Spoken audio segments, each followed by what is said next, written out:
Assalamualaikum warahmatullahi wabarakatuh. Saya akan mewawancarai pengusaha bengkel motor di daerah saya. Terus saya akan menanyakan, bolehkah Anda memperkenalkan diri, apakah jenis usaha yang Anda jalankan, berapa lama usaha ini berdiri, dan bagaimana Anda menerapkan prinsip etika kepemimpinan dalam memimpin bisnis Anda. Oh ya, jadi gini Mas, terima kasih sebelumnya. Perkenalkan, nama saya Andi Dwi Prasetyo. Saya di sini memiliki bengkel nggih, kecil-kecilan Mas, motor yang sudah berjalan ya kurang lebih selama 3 tahunan.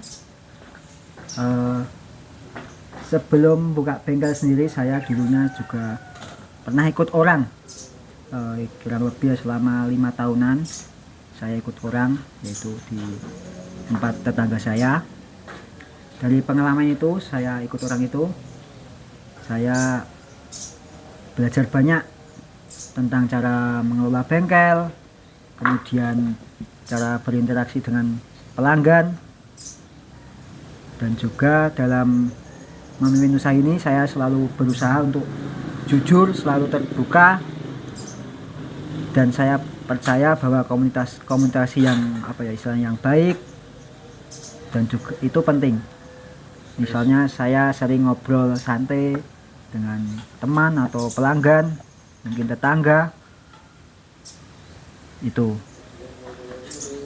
dengan begitu Bagaimana Anda biasanya menangani konflik yang muncul dalam tim atau dengan mitra bisnis? Apa strategi utama yang Anda gunakan dalam manajemen konflik? ya, terima kasih Mas. Jadi gini Mas, konflik itu pasti ada gitu, di bengkel entah itu dimanapun.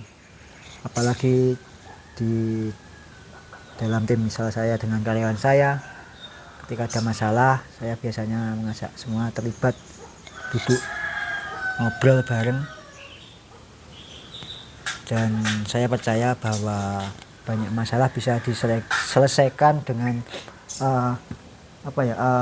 komunikasi yang baik. Terus saya mendengarkan keluh kesah dari karyawan saya. Misal ada karyawan yang merasa, misal saya, aku kok pro kae di nganu, pro kae kok ngene, ya itu ya bisa mungkin saya membuat mendengarkan lah, misalnya diperlakukan tidak adil atau apa. Saya juga sering mengingatkan kepada karyawan saya untuk tidak membawa masalah pribadi ke dalam pekerjaan. Jadi kita bisa tetap istilahnya fokus pada tugas pekerjaan masing-masing. Dalam situasi kritis yang terdampak pada kelangsungan bisnis, bagaimana proses pengambilan keputusan yang Anda lakukan? Nggih. Jadi gini Mas nggih, dalam situasi kritis seperti kita ada penurunan pelanggan atau masalah nggih, istilahnya keuangan, saya mulai dengan mengumpulkan semua data yang ada. Saya akan lihat laporan keuangan, berbicara dengan karyawan saya, dan mendengarkan umpan balik dari pelanggan. Setelah itu saya ajak tim untuk diskusi. Kami akan membahas berbagai opsi yang ada dan mempertimbangkan risiko serta manfaat dari setiap pilihan. Dan saya juga percaya bahwa keputusan yang baik datang dari kolaborasi antara pihak saya dan juga karyawan saya. Misal ketika kami menghadapi masalah seperti pemasokan, kami duduk bersama dan mencari solusi, apakah kami perlu mencari pemasok baru atau bernegosiasi ulang dengan yang lama. Setelah itu diskusi, saya akan mengambil keputusan berdasarkan saya konsensus tim, tapi tetap dengan mempertimbangkan tanggung jawab akhir sebagai pemimpin, Mas. Bentuk laporan pertanggungjawaban seperti apa yang Anda gunakan untuk memantau dan melaporkan kinerja organisasi secara berkala? Oke. Jadi untuk laporan pertanggungjawaban di bengkel saya secara berkala itu saya menggunakan laporan bulanan, Mas, yang mencakup berbagai aspek kinerja seperti keuangan, jumlah pelanggan, dan umpan balik dari pelanggan. Jadi laporan ini saya buat bersama tim, Mas, jadi bersama karyawan saya. Jadi mereka juga bisa memberikan masukan atau input. Nanti kami bahas laporan ini dalam pertemuan bulanan, Mas. Jadi kita bulanan ada pertemuan untuk mengevaluasi kinerja dan mencari area yang perlu diperbaiki itu yang mana. Saya juga membuat istilahnya grafik dan tabel untuk memudahkan pemahaman untuk karyawan saya. Jadi itu, Mas. Apa bentuk penghargaan yang Anda berikan kepada karyawan dan bagaimana penghargaan tersebut membantu meningkatkan motivasi serta produktivitas mereka, Mas?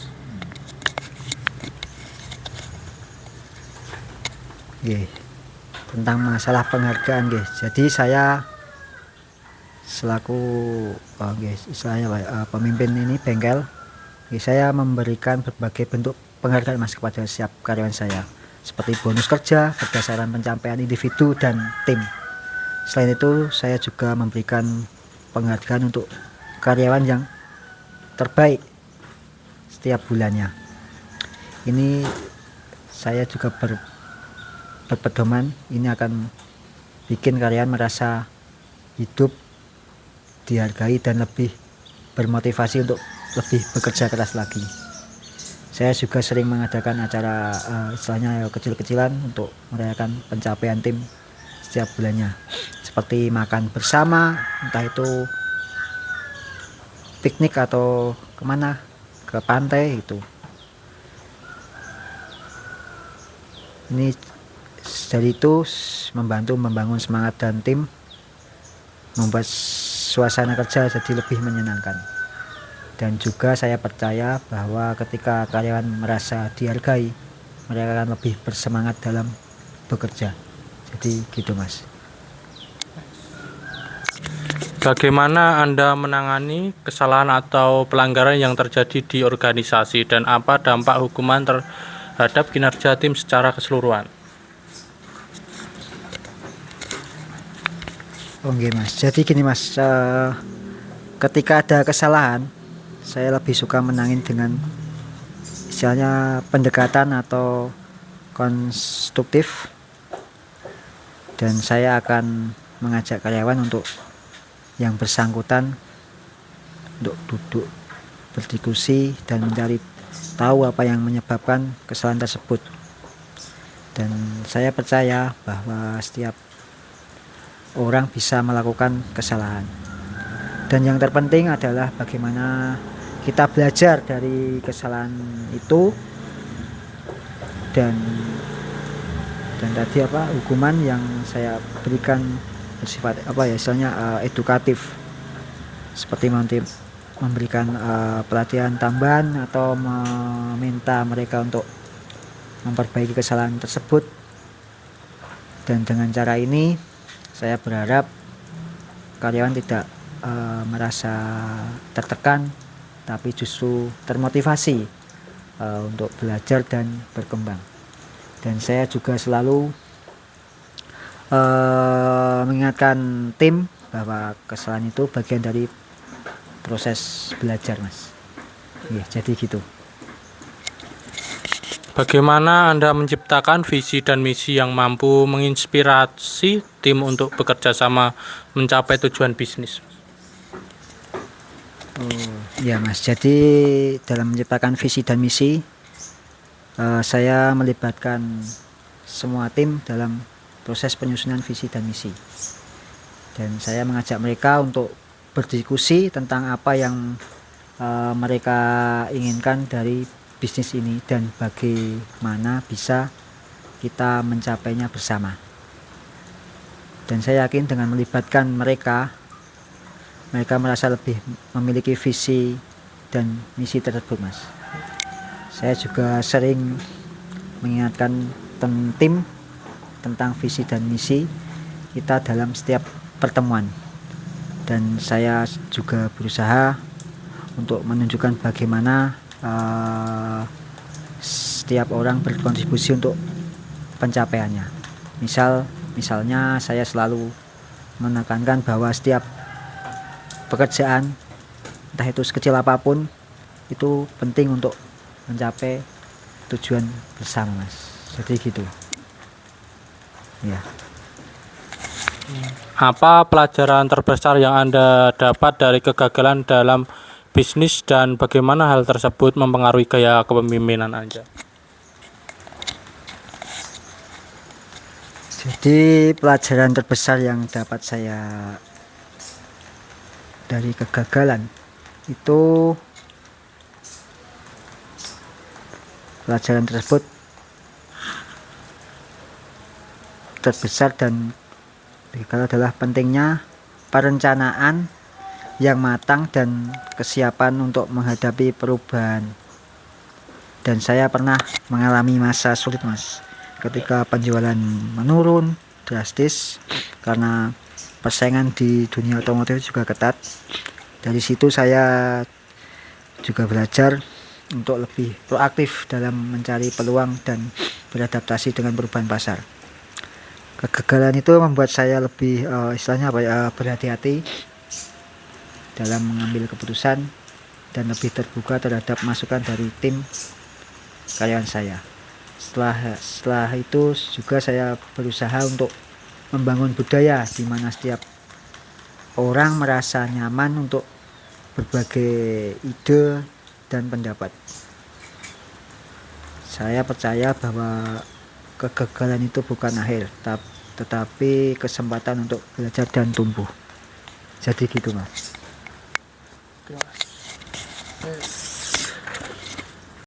Apa saran Anda untuk mahasiswa yang ingin memulai bisnis, khususnya dalam mengembangkan spiritual content dan membangun kepemimpinan yang berkelanjutan?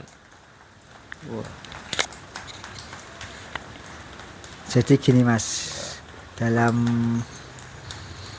memulai bisnis, khususnya dalam mengembangkan spiritual content itu, saran saya adalah untuk terus belajar dan beradaptasi dengan perubahan, dan juga kembangkan spiritual content itu dengan memahami nilai-nilai dan etika dalam berbisnis. Dan juga penting untuk memiliki integritas dan selalu berusaha untuk melakukan yang terbaik pada semua pelanggan. Selain itu, bangun kepemimpinan yang berkelanjutan dengan mendengarkan tim dan menciptakan suasana kerja yang yang positif. Jadi jangan takut untuk mengambil risiko, tapi selalu lakukan dengan pencapaian yang matang. Dan yang terpenting, jangan lupa untuk menjaga keseimbangan antara karyawan dan kehidupan pribadi, karena itu juga penting untuk kesehatan mental dan kebahagiaan. Jadi gitu, Mas. Terima kasih sebelumnya untuk wawancaranya pada kesempatan ini. Terima kasih, Mas Andi. Ya, sama-sama. Ya.